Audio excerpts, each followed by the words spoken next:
Welcome back to a new episode of The Good Talk. Today in studio, we got Adam Morales.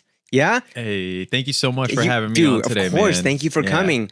So give us a little bit of background of like who you are and what you do, basically.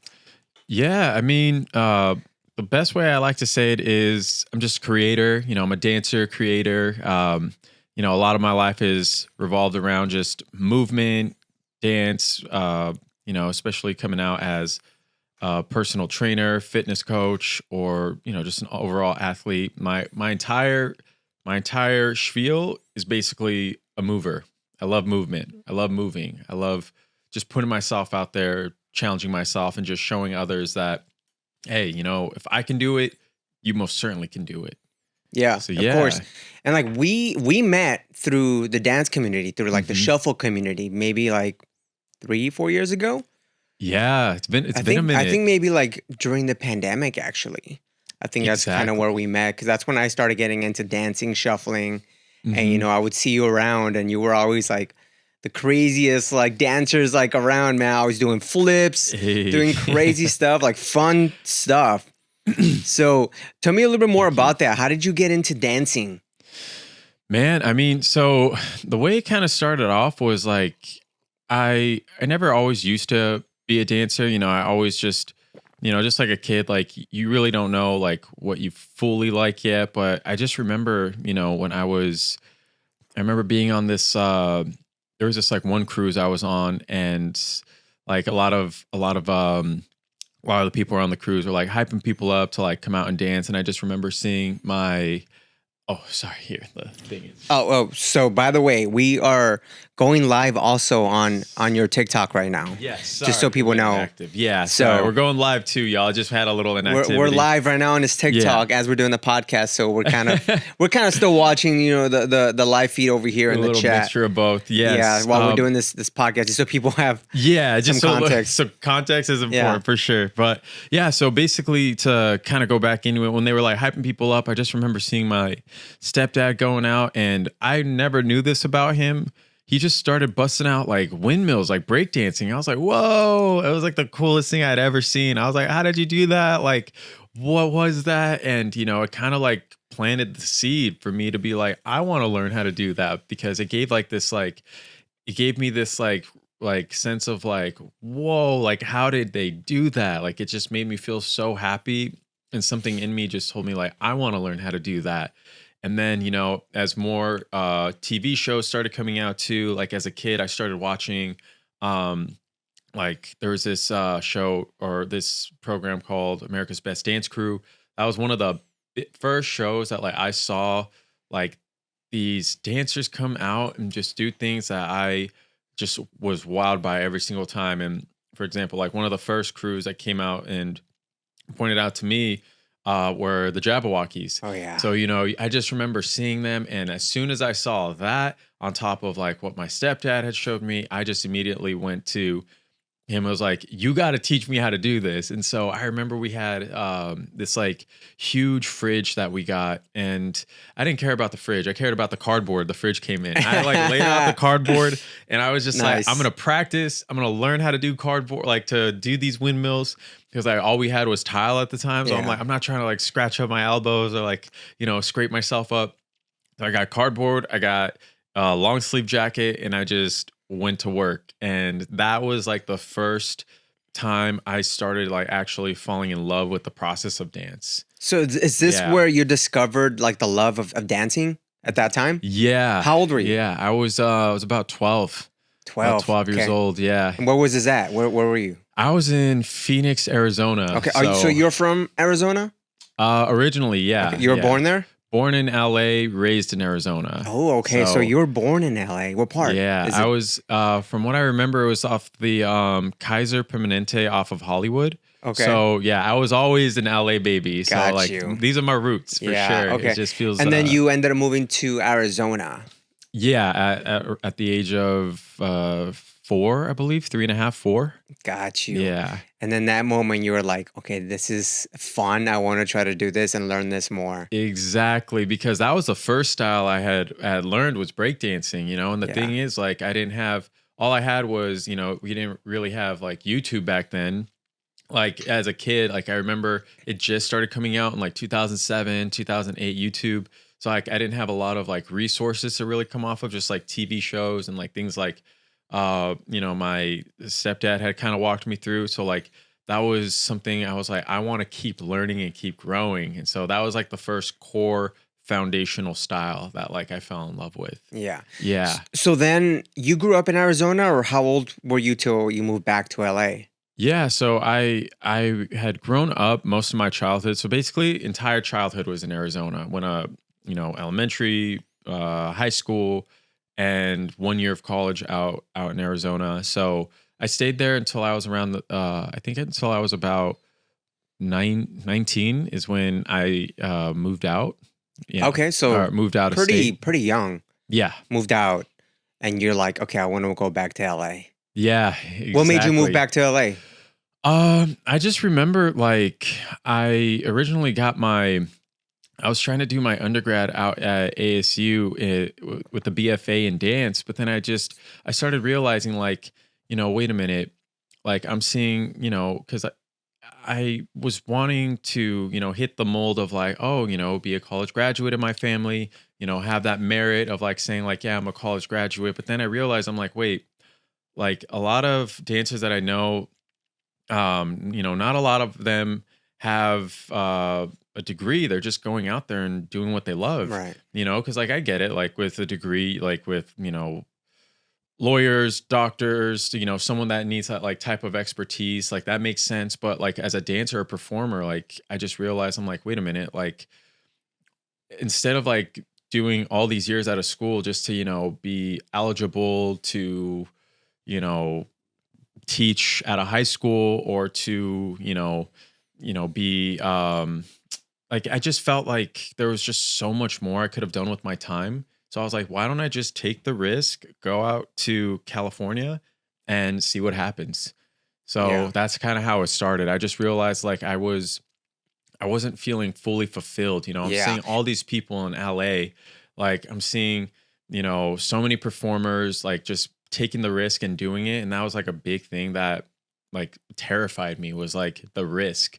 Like, what if it doesn't work out? What if everyone in my family, like they were already giving me pressure to like finish school. So it's like, do I take the risk and like potentially, have them be like, I told you so, at least you tried? Or do I go all in and just put my blinders on and just don't stop believing in myself that I can make it happen? I think it's a stigma and the pressure of going to college, right? Like people around you, your family and people, your friends that you graduated with, everyone thinks that they have to go to college and do something and get a degree. But I don't think that's the case anymore. I feel like nowadays, like, I think college is optional, unless obviously if you want to be a doctor or something in that profession, right? In the medical field, like an attorney, of course. But I feel like for dancing or even what I do, like film production, I didn't have to go to school for that. I did. But same thing, same reasons, right? Because I'm like, I feel like I have to go to college. Like I have to do this because that's what I was told growing up, right?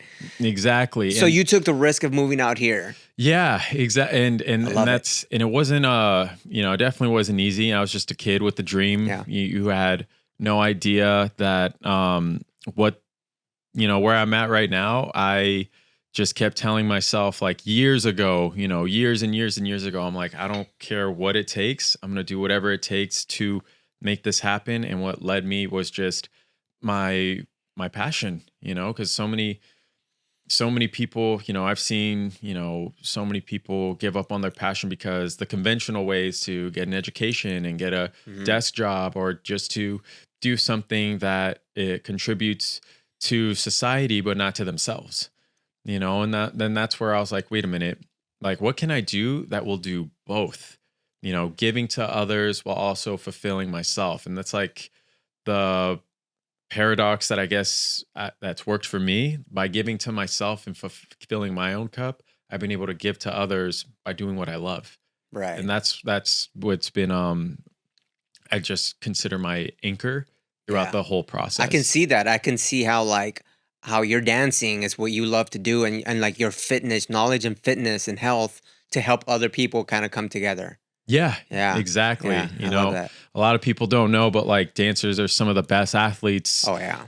out there. You look at like some B-boys, they're jacked, shredded, because a lot of what they do is calisthenics, because that's what you have to do. Or in ballet, they have some of the best core control you'll ever see. I took 2 years of ballet. It was one of the hardest years I had taken, just to have that core engagement or to have like that mobility, flexibility, stability to have the technique in it.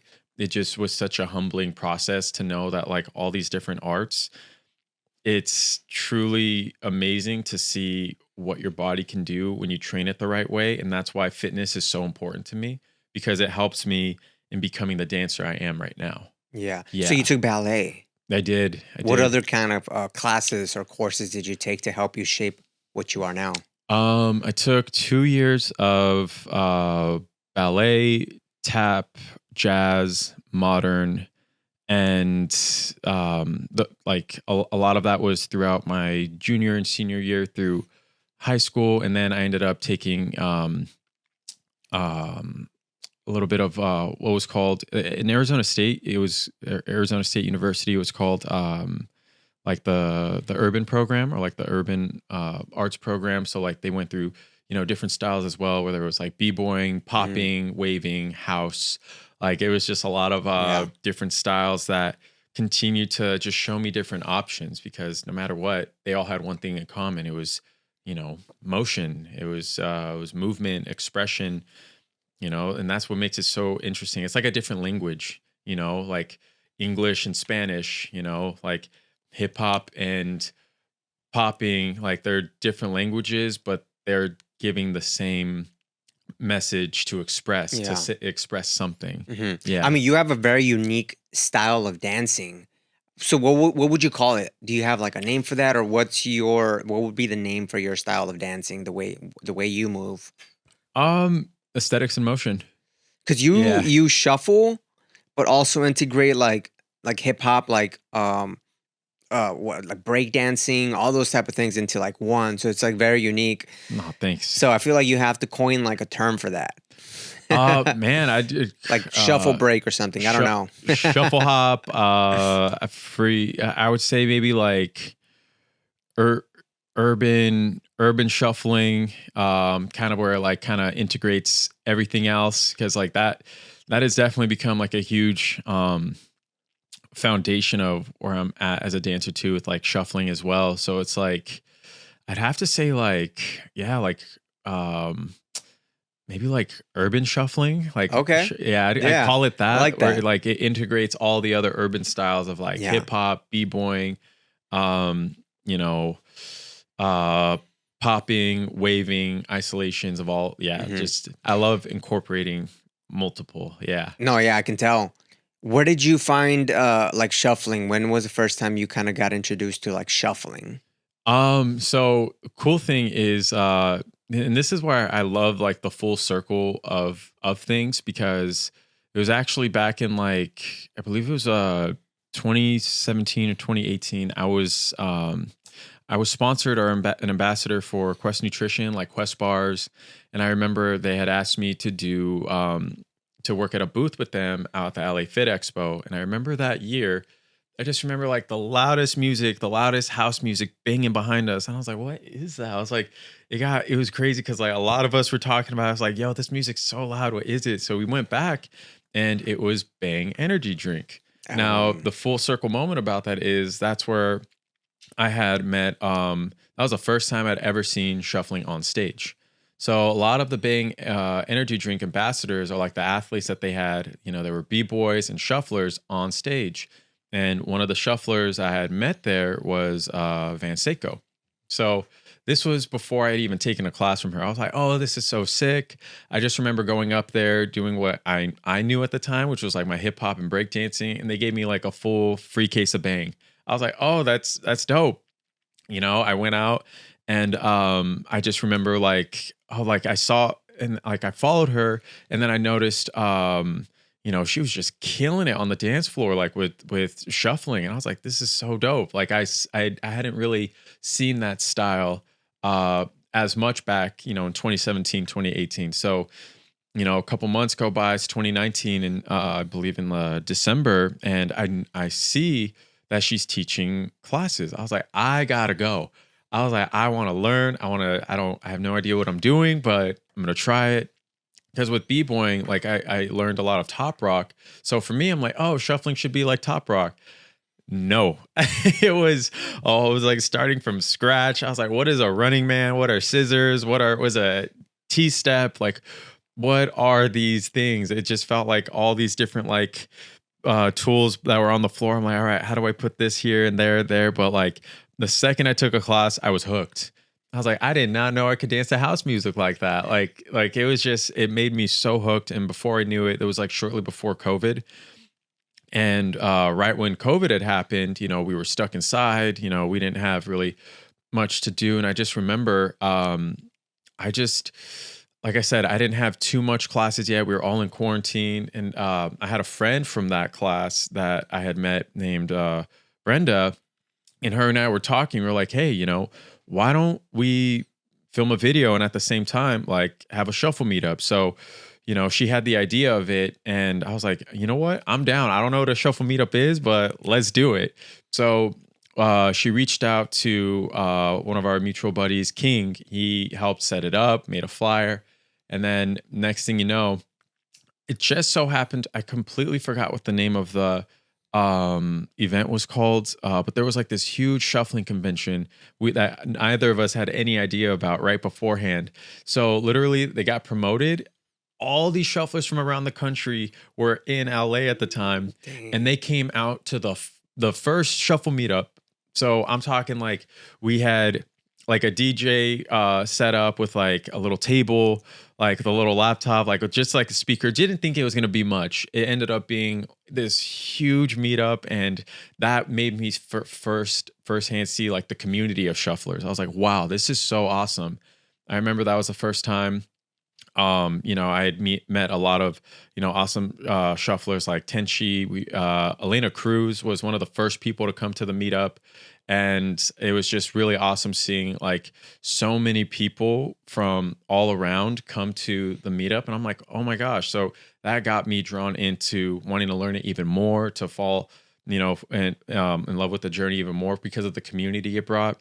And from that, literally like kept connecting with all the different shufflers, with Van included, and it just created this beautiful ripple effect of, me learning from different people, learning different styles, taking different classes.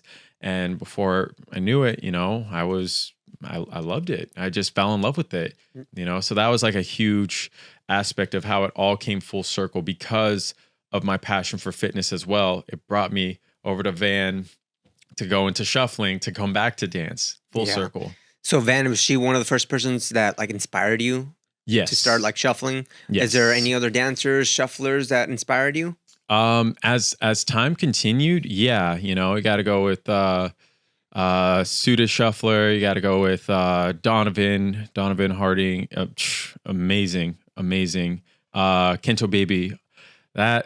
Oh my God, he's got a PhD in shapes, he's all these amazing shufflers that, I've had the pleasure of collaborating with, working with, they've just been nothing but inspirations to me. Or, even, and then when I started looking out more into like the international scene, Mark Torre, he's awesome.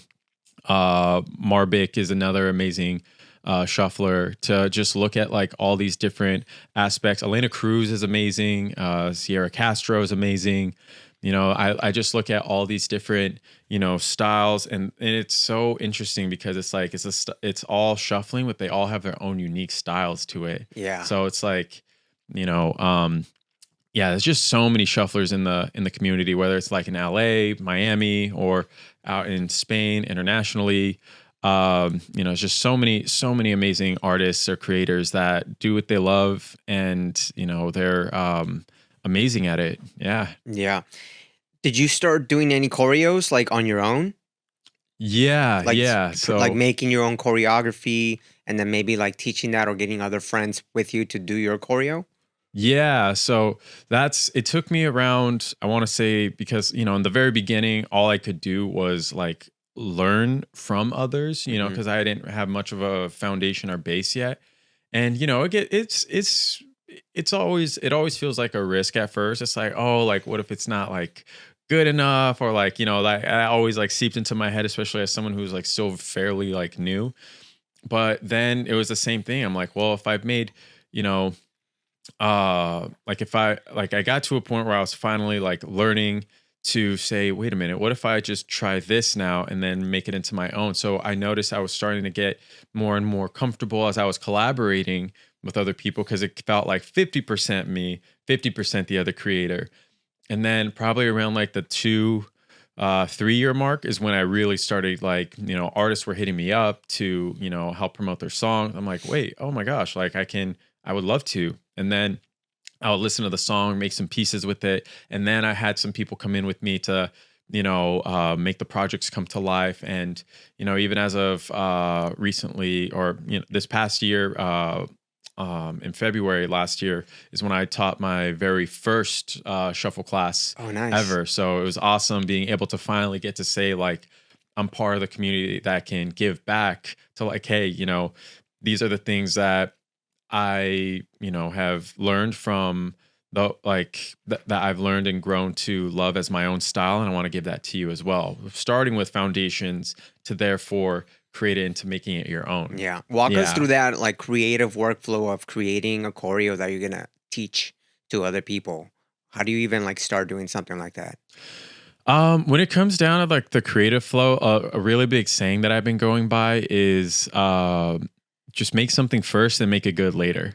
So, like, basically, what I mean by that is like, I'll put on a song that like I really like rock with, or like I really love, and I'll just free flow. So whether it's like shuffling or doing like hip hop, I start off with foundation of just flowing with my ABCs, because like once I get my letters jumbled together, it creates like like little words. I'm like, oh, okay, wait, I actually liked how this came out. And then I start making the words and then forming them into sentences. So I'm like, oh, this looks sick. There's times where I'm like, oh, wait a minute, I didn't like that. I didn't like that much. And then I'll go back, but I'd rather make it first. And then I'm like, wait, that actually looked really, like, I actually liked how that came out. So I basically start off with like my foundation, and then I start noticing like my body, like, because that's kind of where like the creative process for me happens. It happens by accident. I was like, oh wait, I kind of liked how that moved. Like I didn't expect for that to happen, but that's sick. Yeah. So, as I continue creating, I'll film myself. I'm like, okay, like I start like dissecting it more and more as I'm doing it. And that's how I start making it, I guess, per se, like clean it up. Yeah. So yeah, that's kind of how that process comes in. It sounds like it almost sounds like writing an essay or like a paper, right? Where you like write the rough draft. You just kind of Yes. write the rough draft, then you go back and you kind of edit it, clean it up, make it like take the things out you don't like, maybe put some other things in there and clean it Hmm. up and then make it just keep going like that. Exactly. And Yeah. And then sometimes, you have the yeah, final. exactly. Sometimes I'll have to make like 3 drafts. I'm like, Right. oh, like, wait a minute. Like, maybe I could do this more. Maybe I could do more of this. So it definitely helps where, once I get to that point, it just feels really nice when that final draft hits. You're just like, oh my God, like this took and there's some pieces where I'm like, wow, like this felt good on the first try or second try. It's never linear, but that's what makes it fun, is because you're challenging yourself to like, how can I uh create instead of, because so many people have their own styles, and that's what has inspired me so much to just say like, okay, how can I create this piece that will say like, oh, okay, like I know this is Adam's style, or I know this is like my spiel. So Yeah. yeah. You seem like a very confident guy, right? And confident in like yourself and your moves and your dancing and stuff. But how do you shake off like any like self-doubts that creep in?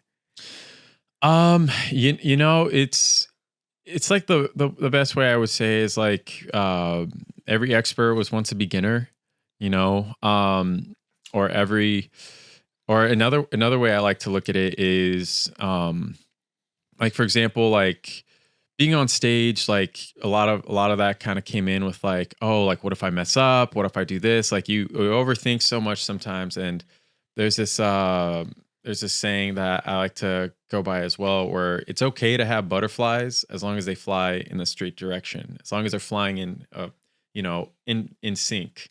If you're, as long as you get your mindset right and just keep reminding yourself, like, you know what, I've been putting in the time. It's like taking a test, right? You don't know what's going to be on the test, but if you study and you keep reminding yourself like of the materials, and you're getting ready for that test, that's what helps out a lot too. So like for me, what helped me out a lot was, constantly recording myself, constantly practicing, putting in the reps, like the best way I could say is like kind of going into fitness. I don't want to cut my first week or first day, think I can bench 3 plates. I'm like, wait a minute, like let's warm up, let's have a program. So for me, preparation for me has been key, because that takes away that self-doubt of being like, you know what, I've worked so hard to basically what I put out on stage is that one moment that no one had seen the days, the weeks, the months, the years of the work and sweat behind it. So it takes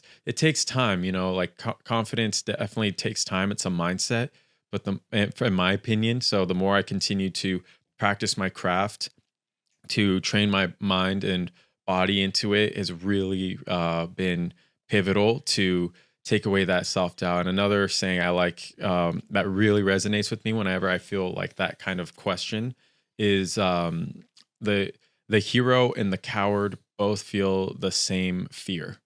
It's what you do with that will shape how you're going to, your fight or flight response. Especially as a dancer, you're out on stage, you're out in front of so many people. I've had moments where I'm like, oh my God, all these people are watching right now. If I mess up, if I do something, like I'm done, I'm cooked, I'm like, whatever it is.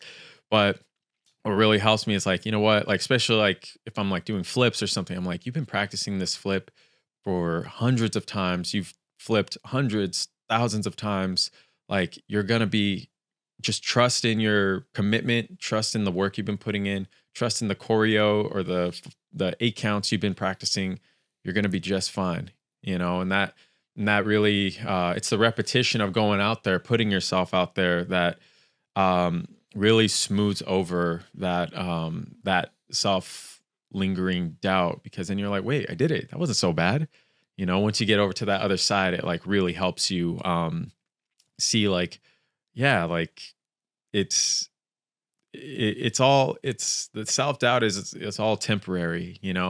It's, if you feel that, just keep reminding yourself of that. It's a mindset, and yeah, it helps untangle that. I think everyone has self-doubts every once in a while, right? Anyways, and it's how you deal with them, like you said.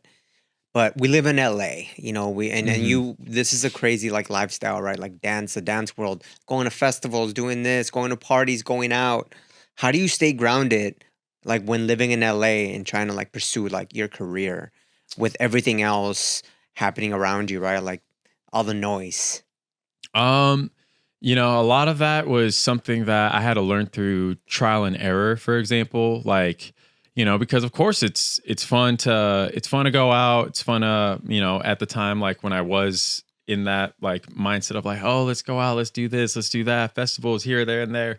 I started realizing like, for me, my fullest potential comes in when I solely focus on my craft. And it's, for me, it's about priorities. Like, when I realized I was going out so often, I'm like, well, I'm not creating as much, or like I'm not focusing up as much. So for me, it was a mindset shift into like different priorities. Like, at this current given time, I'm not I've made a commitment to, not drink or not party, to just go out and to focus on the things that give me, actual fulfillment, which is my craft, my art. So, the more I keep doing that, that helps. And a big thing too is I think it's so important. You are the 5 people you surround yourself with. So who look at your circle. That's what I did. I looked at my circle. I'm like, are these are the friends or the people that I'm surrounding myself around right now, are they wanting to push me to continue focusing on my craft? Are they focusing on their careers, on their crafts, or are these people that just want to go out to have fun, party, escape? Come on, bro, it's the weekend. You got. I feel like everyone's had that. One, maybe two LA friend, or maybe more, of just like, come on, it's the weekend, let's have fun. But I'm like, well, what are you doing with your goals? Like, what are you doing with this? Or like, maybe they do, like, whatever the case may be. I realized, like, once I changed my priorities, my circle, like, it's all about my environment. I create an environment that's going to help water me instead of dry me up, or put me in a position to where, it's hindering my growth as a creator. And a lot of that was from the noise. But once I really got my priorities straight, it's okay to, everything in moderation. If you're having fun, like, I get it, but like, don't forget the vision, don't forget why. I don't want to forget why I came here. Those are just outlets where the main reason I'm here is to live my dream, to continue inspiring others. I can't inspire others by, look how fun this party is. I'm like, well, how about this? Let's go over, what are your goals? What are you trying to do in life? What are you trying to, like, how are you taking care of your mind, your body? How are you taking care of, those around you? And, fitness and dance, I feel, have gone really hand in hand with showing people that too. Or like, if I don't want to dance, if I lose my spark in that moment, how do I take care of my mind to better take care of the core of my art? If I can't take care of, my mental at the time, like, or no, if I'm trying to focus on creating better art, I got to take care of myself first as well. Like, so for me, self-care has been like huge with that, the type of, whether it's like books I'm reading, audiobooks I'm listening to, or the workouts, or anything that just helps me become healthier or a better version of myself. That's been my priority. And I've seen my success in my craft 10x. It's grown exponentially since I started taking care of, myself, others, or who's around me, who's pushing me to be better. And it's such a real thing. How you see your environment shapes everything else around you. Yeah, 100%. I agree with that. So what advice would you give, like, your younger self, like your 19-year-old Adam? Any advice? Woo! With everything you know now, everything you've been through. I would say the biggest thing I would say to 19-year-old Adam is, it's not the, I guess the best way I could say it is, if you continue to remain a student who never gives up and always wants to continue learning and growing or figuring out how he can become the best version of himself, you're going to make yourself so proud 10 years from now. You're going to make yourself so proud. And, by not giving up and always remaining curious to how you can become better, how you can, learn more about yourself and, the craft that you want to do. Never give up on what you love, because you're going to look back and say, I'm so glad I took that risk. I'm so glad I put everything on the table to chase a dream that now has become a reality of being able to live the dream. Like, it's such a crazy feeling. So that would be my best piece of advice: is don't give up and remain curious, remain a student. Yeah. I mean, I think that's great advice for any young upcoming dancers, right? So yeah, some great advice right there. Absolutely. So what's next for you? Any upcoming projects that you have up, in the future or anything? As far as what's coming up next, the overall goal is just continue to create with so many amazing dancers from out in the LA area. That's been a big priority of mine this year, is to continue creating, collaborating. A lot of the things just continue to grow my brand, like I said, as just a dancer or an athlete. wanting to work through and teach more classes is the goal as well. That's something I've been really wanting to come back into, to give back to the community, to give back to people who, maybe don't know where to start or have started and want to continue, looking at things from a different point of view. That's why I love the teachers at Gravity LA. You get amazing teachers out here as well. Shout out to Gravity LA. Yes. Shout out to Gravity LA. Mary Grace. She's doing amazing work she there. She is such an amazing shuffler, teacher, and she's just as amazing of a dancer and creator as she is as a mom, a wife, a person. Like, she's just an amazing person. And, with the amount of other teachers that are here, like, this was actually the first studio I taught at, which is Gravity. Nice. So I feel extremely grateful for the opportunity. And, you just have so many amazing people out here, and to continue, like I said, collaborating. That's where my journey is just to keep flowing into creating. What the future holds for me is honestly what the next piece of choreo I make. I feel like that's it at the moment. It's just continuing to live the dream, to continue to the next goal would be to travel internationally, to see what else I can do, or whether it's other projects of going up on stage. I love being on stage. That just feels like, I don't know, it's just it's like a happy place, happy space for me. The adrenaline you get from giving your heart out in front of so many people and seeing the crowd go crazy from what you're doing. So whatever opportunities or projects come from there, that'll be something that I want to have in the very near future. So I feel like the first step ahead, though, is honestly just keep creating. It's what I love to do. Yeah. Yeah. So you mentioned being on stage, right? How do you get on stage? Like, how do you get those opportunities to come to you so you can be on stage, whether it's like for like a live performance, maybe like a celebrity or like an artist, singer, or maybe even like on a music video, right? How do you even get to those opportunities? A lot of the opportunities have been a mixture of timing. If someone was looking for someone and I just happened, to be at the right place at the right time with already having the preparation to be capable of doing those projects. A lot of it, some had come through auditions in the auditioning world, from my reps with Go To Talent. So a lot of it kind of comes in as far as if someone asks me, hey, would you be down to do this? I always like to say yes as much as possible. So, if someone's saying, hey, I have this project, you want to be a part of it? Yes. Yeah. And that helps build up the resume, put myself out there.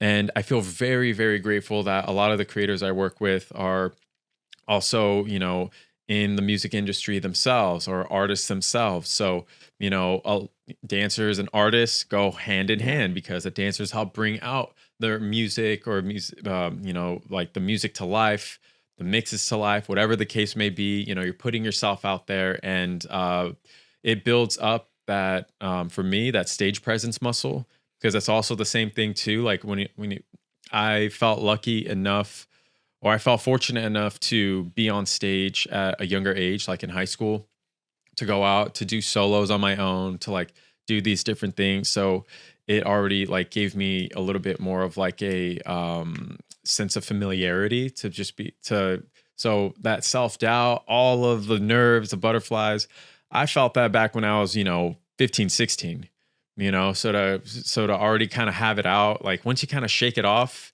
it's kind of like anything. Like once you shake it off, you're over it. You're like, all right, like it's like riding a bike. Exactly. Like at first you're like, oh my God, am I gonna fall? And then you're like, wait, I've done this before. Yeah, I've done this before, and it's not so bad. I've been prepping for this. So, when someone gives opportunities for those type of events, I say yes almost every single time. Yeah. I'm sure when you're going to auditions or just being out here in LA, it's super competitive, right? Yeah. Like, how competitive is it? Oh man, I I can tell you there's been more than once where I'll come into an audition, because the audition world is a completely different animal. Like I did this one audition for this production company called E Plus. It was for a performance for Disney. And I remember I came in and there was at least like, I want to say like over 60, 70 dancers, and they all were athletic. They were in shape. They were so good. And I remember there were so many people in the beginning, and then I made it to the final cut before they, let us know like, oh, we'll call you right after. It was empty. I think maybe like 12 dancers left. So they will literally just cut down, chop down. It's just like chopping down a forest, just boom, boom. Like next thing you know, your whole row, you were like the person you became buddy with. Oh, you're gone. It's like Squid Games. It's like Squid Games. Yeah, it's dance. Like, exactly. Or there was this other audition I was in, same thing. I remember the whole room was just filled up, so much chatter. That could be a show, Squid Dance or something. Exactly. Yeah, right. Exactly. You start chopping Squid people dance, out. And bam, bam, bam. And next thing I knew, the same thing. That was the second time I made it to a final cut of an audition. The room was so quiet, you could just hear like a pin drop. And sometimes, choreographers or the artists themselves, like they have a look for what they're looking for, so it's just so many different factors that play into it. But that's the one thing I've learned about the audition process too, is to fall in love with that too. Don't take it personally if they didn't want you then. That's okay. They might want you for another project. They might want you for another project or another. But the competitiveness there is so heavy because new and upcoming artists are coming in every single year. They're coming in every single month. And that's what makes it so fun, because I've always been competitive in nature, but to want to see everyone win, because that's why I say I don't take it personal. I'm like, why did they get it over me? I'm like, good, congrats. I'm happy you got it, because everyone there works so hard, and that's what makes it fun. Is like I'm competing, and I want to give context with this too. So it's nuanced. I'm competing with no one except myself. I want to come into that audition knowing I gave the best I did. I don't care what anyone else around me is doing. I'm caring about what I'm doing, and that's what has helped me get into the work I've been. Sometimes with auditions, they like have people come out one by one. I just come in first. I'm like, you know what? Let me just go in first to, do what I want to do, and just have it just be me, because they're looking for who you are and what you bring. So if I'm thinking about someone else or about what another person's doing, I'm taking away from what I can give, what my art or craft can give. It kind of gives you like an extra edge to just focus on just yourself. That like staying in my own lane as an artist. Yeah. Do you think that having like a big social media following takes like a role in like the audition process? Like, do they look at like social media followings, or is it just pure like skill base? Here's the really interesting part about it is some of the best dancers that I've seen in the audition process some of them didn't even have a social media. Some of them had like very low, like that. It definitely does not play a factor. Like you'll see some people, I mean, I've seen some people with millions of followers. I won't say like certain names, but like I've seen with millions of followers. No, let's say the names. I'm just kidding. Right? Say the names. It's a beep, beep, beep. Like, we'll blur it out. Yeah, I've seen people like who are the top of the top in the like social media dance industry get cut. And I'm like, that's when I realized like, wow, that does not matter. Yeah. And then I was like, whoa, if they with millions of followers can get cut, that's when I realized I'm like, they don't care. Yeah. It definitely does not play a role. It's like, okay, like you got followers, that's great, but like what can you do on stage? Like what's your style? Is it a style we're even looking for? Mm-hmm. So that's when I've learned to not take it personal. Cause like when I saw, that was probably like one of the biggest things that ever happened. Like I was in the same, it was funny. So I remember being in the same room with them. I was also cut, but sometimes you're in an audition and they'll cut you without even dancing. Damn, yeah. That's savage. Yeah. They just look at you. They're like, you're not what we're looking for. Like look wise. Yeah. Damn. So you don't even get past to that stage sometimes. Sometimes they just look at you and they're like, that makes sense. So, cause like let's say they're like looking for like people with certain looks, right? Or like certain heights or certain like body types or whatever. Like maybe you might not meet that criteria. Exactly. And that's savage. One of the most like, the top two words that a lot of dancers in the audition process, like it's like a sucker punch sometimes, but then it's like, oh, well, in the beginning it was for me, they'll go to your ear and they'll be like, thank you. Thank you means goodbye. Goodbye. You're not done. Interested. Yeah. Like you got hyped for the whole day. You're ready for the audition. Thank you. Yeah. You're like, okay. Swipe left.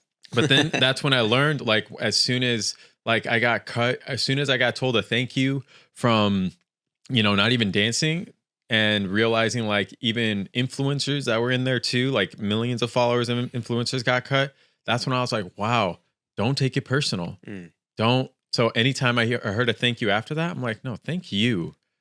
Like, thank you for the opportunity. Like, thank you for just even having me here. Like that's when I learned, like, it was a lot of like things I had to get used to. Cause like being a creator is definitely like in the social media aspect, it helps because like, you're more, you want to create and post out to the world. But then as a performer in the audition process, yeah, it's it's like comparing like a lion to a tiger, different animals. So with like social media, what platforms do you use the most to basically promote yourself?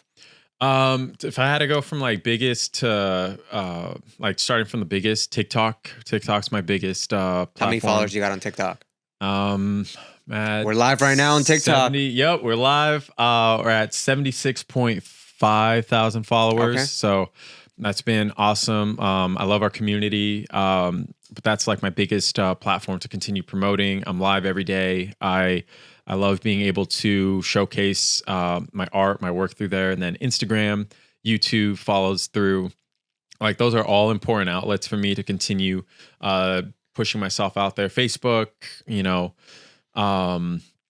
they're all important too. Cause like, if you think about it, like the way I think about it is if I were to post one video to 4 different platforms, TikTok, Instagram, Facebook, YouTube, I'm giving myself 4 times the amount of likely exposure than if I were to just post on only TikTok or only Instagram or only Facebook or any of these things. So I like to have that wide variety of, the different outlets for social media. Yeah. So we're live right now on TikTok, on your TikTok. So how long have you been going live? I've been going live now. It makes a year in August. Wow. And how often do you do this? Yeah, I do it every day. I go every live. day. You go live every day. I go live every day. How has that helped your platform? Oh man, in so many different ways. It's given me opportunities. It's given me a career. It's given me a platform to build with my community, because it's not often you're able to connect with your followers, other than posting and then replying to comments or maybe some DMs. But, when you're on live in real time and you're like seeing people from all around parts of the world, New Zealand, Australia, to parts of different parts of the country, North Dakota, New York, Florida, or, just coming from, even different like time zones. We have some people that are in here that are like in Monday already because they're 19 hours ahead. It's just such a crazy thing to realize, like, oh my God, like there's so many people that, oh, let's go. We hit the live goal. Like there's just so many people that support you, or there's so many people that you have yet to meet, that would love to see who you are, what you do. And that's what drives me so much is, having a platform that I can really connect with my audience with. Yeah, no, that's incredible that you've been doing this for so long already. And how's your community? How have you grown that? You just get on there, you talk to them, and then people just follow you. Do you get the same people kind of like tuning in? Yeah, exactly. So a lot of my lives consist of, I on there, I like to just consider myself a professional yapper. So like basically I just talk kind of like what we're doing right now, having a conversation. The only difference is, It's through the phone, but I can still bring up people. It's what's called boxes. So like I can bring them up onto a call. Like we can literally call people, talk to people as we're on the live as well. Creating a more personal relationship with followers or supporters. A lot of the supporters that are even on the live right now are people that have been in for as long as I've been live, which I feel so grateful for that, to have such a loyal, strong community. It's really awesome that, they come to just vibe out with me or just get to know me more as what we're doing right now. Yeah. Yeah. Do you have a YouTube channel? I do. Yeah. I do. What do you post on YouTube? I post so with my short form content, it's basically the same of what I do on everything else, but my long form content has been going more towards, I want to get more towards the gear of because I've been doing like also reviews like through my sponsors with Legion supplements. So I have sponsors that I do like product reviews, or I'm doing the next goal is to do more of like BTS of, how to make like certain pieces or certain dances. But the next thing would be, to start getting into vlogging more or with creating pieces through, dancing as I'm traveling. That's the next goal too. I want to continue. I just feel like I'm still just getting started, even with like the social media aspect of like creating even more, so it's just so much that I want to continue doing. So I feel like for YouTube, it's been more geared towards my still normal content of dance and fitness, but the next goal is to like create more long form content of like maybe the struggles of a dancer or like how to work through maybe things that not a lot of artists are talking about as much. Like it's still starting to come up now through the topic of like mental health as a creator or things of that nature. Like I'm a huge mental health advocate as well. So, the world I feel like is our oyster. So, just really excited to see what happens next. Yeah. Speaking of like mental health, like how do you like stay in shape? Like what do you do? What's your routine? Yeah, no, I definitely, everything is structured. It's a program, I have a split of what I want to work through with my body. But when it comes down to that, it's the same thing. I always want to take care of my mind, my emotional health, my mental health. So for me, I strongly encourage it. I know sometimes some people might have different opinions about it, but I go to therapy weekly. I like to consider it like a mental health coach or a maybe like a lifestyle coach. Like honestly, mentorship. That's my best way of keeping my stability through everything that I'm doing in life. It helps me stay aligned with my goals, my purpose, my vision, or if there's something I'm still not able to articulate outward, it helps me look inward to be like, oh, okay, that's what that was, or that's what this is. And even with my body, eating the right foods, eating Yeah, what's the diet like? Oh, whole foods, I definitely like to go through and have high protein in my macros. So Do you count your macros? Or you, not so much on counting the macros. I'm more so much on like, okay, is this going to fill me up? Is this going to give me, what I like? I guess like for me, if I feel like so much I'm trying to count down to a T, I'll kind of feel like overwhelmed. I'm like, oh my God, I got to eat three more eggs and two more cups of oats to eat, like fill this up. So for me, I'm like, okay, I know these are whole foods that I'm eating, whether it's like oats, chicken, primarily chicken right now, or going through like eggs, or coming through with like I said, like whole grains. I love kind of keeping it in that realm to just know like, all right, these are whole foods that are going to help me, stay fuller longer. And then also on top of that, just having can't go wrong with your protein though. Yeah, as long as I keep it high in protein, for me, that's what really helps. Yeah, 100%. I agree with that. What's your go-to cheat meal? Do you have one that you just like every once in a while you're like, oh, I'm gonna have this? Dave's Hot Chicken. Yeah. So good. So good. Oh my God. Or for the vegan options, Dave's Not Chicken. They have also cauliflower chicken, guys. So just in case. But yeah, I love me some chicken, man. I can't get enough of it. So Dave's Hot Chicken. I'll plug for it. Dave's Hot Chicken. Dave's Hot Chicken. Where you at, man? Let's get a sponsorship, deal. Yeah, right? I got the Dave's credit card. Just So what's some fitness advice you'd give to like the younger crowd? Or maybe even your chat, some fitness advice. The best fitness advice I would give to whether it's my chat or just anyone that's listening. In general, yeah. Yeah. I remember when I first got started, I had no sense of direction. You know, I didn't know what I was doing, what I was lifting, what I was doing with any of that. And so that was one of the main reasons I wanted to become a trainer or a fitness coach, was because when I didn't have direction, I hired a coach. You know, my first ever personal trainer, his name's Eric Zuniga, and he goes by Easy Training. So he gave me my first program. I'm like, oh my God, this is fun. Like, I didn't know you could structure things like this. And it gave me, you know, discipline, consistency. So when you kind of give yourself a roadmap, a coach or a mentor goes really, really, it takes you really far.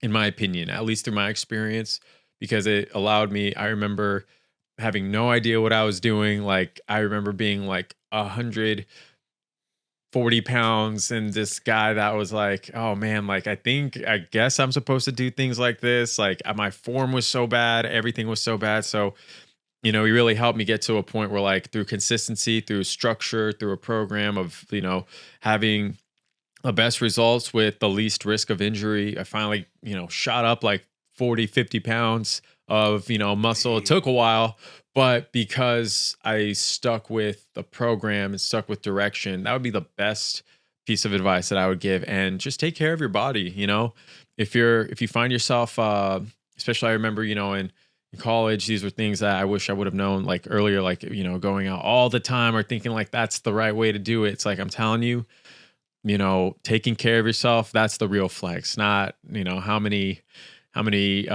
shots or how fast you can outdrink your buddy, you know, like taking care of your body, taking care of your mind, like that's most important. Like everything is a balance. I agree with that. It's just, that should be your biggest priority, is taking care of yourself. You know, if you haven't drank water yet, drink some water. Hey, go drink some water. Yeah. Go drink some water right now. Drink some water right now. There you go. My little baby sip.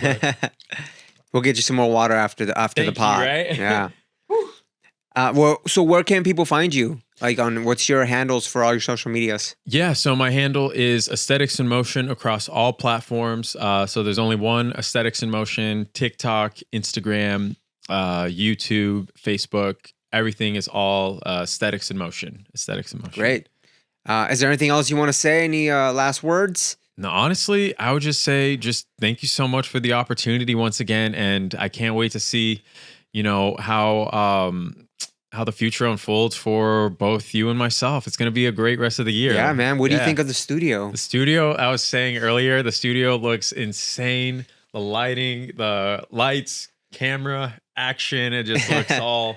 It's legit. It's legit. Man. This is the real deal, y'all. This is the real deal. Chat. So let's go ahead and see if they want to ask any questions. Do you want to bring that closer? Yeah, let's bring it up. So Adam is live on his TikTok right now. We've been live this whole time.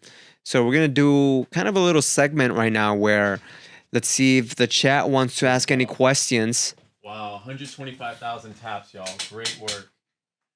Yeah, let's pin it up. So what do your parents think of your career is the first question.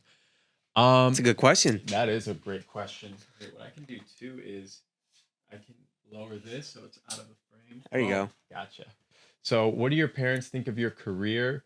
My parents are extremely proud of me for my career, because I've continued to, like I said, you know, live the dream without having this conventional sense of like, oh, you know, like instead of like, you know what, you made your dreams happen without what you thought you were supposed to do, you know, like what others were viewing what you were supposed to do. I thought when I originally had, before I had the career that I had now, I was like, I want to go to a good college. I want to do all 4 years. I want to make, this amount of starting set. Like I had all these expectations, and then I realized like I wasn't happy. So they were proud of me for doing something that I love, that I'm happy with, and it's a very amazing career that they're as proud of me as I am of myself. See what else we got here. Oh, what keeps me motivated? What keeps you motivated? I'm just gonna repeat every question. Honestly, that's the thing. What keeps me motivated is what keeps me motivated are other creators, other like that's why they're called, influencers influence, like they do like for me, for example, Matt Stefanina, anytime I ever want to get inspired, I just look at one video of his. I'm like, all right, get back up. I'm like, all right, let's go. Or even at Vanessa, she's always creating something amazing. Like I said, like this is where I'm super big on like, who is around you in your circle or in your line of like inspiration, who inspires you to want to do better, or even if there's times that I lose my spark or I feel like I don't have that motivation, just keep showing up every day. Keep showing up, keep being consistent. Discipline will get you places where motivation can't. So discipline really helps me too, so see what else. Where do you see yourself in 5 years with this career? Where I see myself 5 years in this career is traveling the world, maybe having some partnerships with other creators, or, coming out to share my story more and more, maybe in different parts of the country, the world, or to continue coming out to teach, to continue growing my brand. The overall goal in 5 years is to have, just have an empire of, just everything that I've built up to this point, to continue sharing and inspiring other people, whether it's the youth or people who may feel like they're looking for a sense of direction. That's something that I always want to help with direction, because if I was able to get there, I know they can too. Yeah. Okay. I got a couple of rapid fire questions here. Yeah. If you weren't doing this, like what else would you be doing like for a living? If you weren't a dancer and doing what you're doing now, what else would you be doing? I'd probably be working I don't know. Like I feel like that's I guess like the way I would look at it is like I'd always done, maybe just like a normal 9 to 5. I guess that's the only thing I could think of. What field you think? That's what I'm saying, man. Like, you think you would have gone into like you would have maybe been like like in the medical field, or maybe like a doctor, or like a cop or a firefighter, or one of those kind of fields. Honestly, I thought of the most like rinky-dink job as a kid. I was like, I'll just be, either an accountant. I remember as a kid, it was so embarrassing. I didn't understand the full concept of it. I was like, I want to be a doctor, or I want to be a plastic surgeon. So, and then I realized like what came with it. I was like, oh wait, okay, that's a lot of work too. But like, honestly, I don't even feel like I would have wanted to go into like the doctor field. I feel like, honestly, like I said, like just maybe wherever my parents were doing, I'd be like, oh, that looks cool, I guess. Mm-hmm. But I'm so glad I'm doing what I do now. That's all I'm going to say. Yeah. So I don't know what I'd be doing. I'm being honest. It just feels like, this is it. This is it. Yeah. This has got to be it. This is plan A, B, and C. Yeah. Just creating and, just creating and connecting. Yeah, for sure. Let's see what else. Do we have any other questions over here? What's your daily habit that's been a game changer for both your body and your mind? A daily habit that's been a game changer would be journaling. Journaling, helps me get into the mindset to get my body right. If I have goals, writing them down or keeping my mind straight, to continue reminding myself like, all right, here's what you got to do today. Here's what we can do. So even if it's like a composition notebook, or if you have, it's called like a I have a journal called the 5-minute journal. So it's like, it gives you structure of like, what are 3 things I'm grateful for? What are 3 things that I can do today to help me grow? And what am I grateful for? 3 things. I got to look at the thing again right now, but basically it gives you structure on how to go through it. And then at the later part of the day, you get to reflect like, all right, what are 3 things that went well? How could I have made today even better? So nice. For me, tracking and measuring has helped a lot. Not a question, but thank you for just giving a place to come vibe out with you. So thank you. Thank you, Cassandra. I appreciate it. Sweet. So all right, one last question for me. Have you ever thought of perhaps maybe starting like your own podcast? Yeah, that would actually be something I would love to do in the near future, is because that's something I've noticed with myself is like I can talk to just about like if you can just talk to anybody, to people online, Exactly. I'm sure you could have great conversations with other people like in person. If I had a studio like this, I would definitely start a podcast. This is crazy because like I know it just starts off with just like anything, when you start from scratch, you give yourself the tools, you give yourself, like a vision of things. And for me, I feel like a big thing that I would want to do is kind of come through with like certain themes, or, like I said, like maybe that comes down the line in the 5-year plan of like, where do you see yourself 5 years from now? When I was saying like partnerships with other creators, or like maybe that can come down the line. What would you call your podcast? Let's see. I would call it, let me see. Chad, give us some names. Yeah, give us some names. Give him some ideas while he thinks about it. Let's see if they come up with some cool names. Yeah, that's a good one. I would just say the I don't even know. The aesthetics in conversation. I don't know. Aesthetics in I'm like thinking of aesthetics. Something to do with aesthetics. Yeah, something to do with aesthetics. Okay. The aesthetic podcast, or something like that. Or it's like, I want to make it aesthetically pleasing too. I don't want it to just be like a cube, a white room. But it'd be like fitness related. It could be dance related. Fitness related, dance related, talking with other creators, seeing their process, or maybe hearing their stories, seeing how, because that's the thing I've noticed with everybody that I've, been inspired by. We all are human at the beginning, at the end of the day. We all have a story to tell. All the successes that people see, sometimes they don't see the years of setbacks, hard work, blood, sweat, and tears that they had to put in to make their vision a reality. So I think it's super inspiring to, hear stories of how people started, and to say like, wow, like I feel like I've gone through that at one point in my life, or I'm going through that now. So if, I see that they went through it and they had the resilience to, push through, I want to do the same thing. Yeah. That's how I would want to do it. Do we get any cool names? Mind over muscle. Hey, that was a good one. Mind over muscle. Who was that? Give him a shout out to that. Shout out Bekaboo. That was a good one. Yeah. Wow. That was a good one. Mind over muscle. Adam's motion. Okay. Okay, that's a good one too. Dude. Hey, these guys are creative. Mind over muscle. That one. That was a good one. I'm like, write that down. Yeah, you got to write that down. Dude, well, thanks for coming into the studio and onto my podcast. I really appreciate that. And it's been a while since like we've caught up and we've talked, but it's good to see you again, and it's good to see you're doing well, and that you're thriving in this crazy environment that we live in.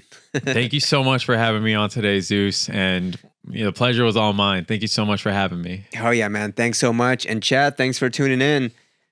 And that's it, guys. Make sure to check out Adam over here on his social media platforms, and we'll see you on the next one.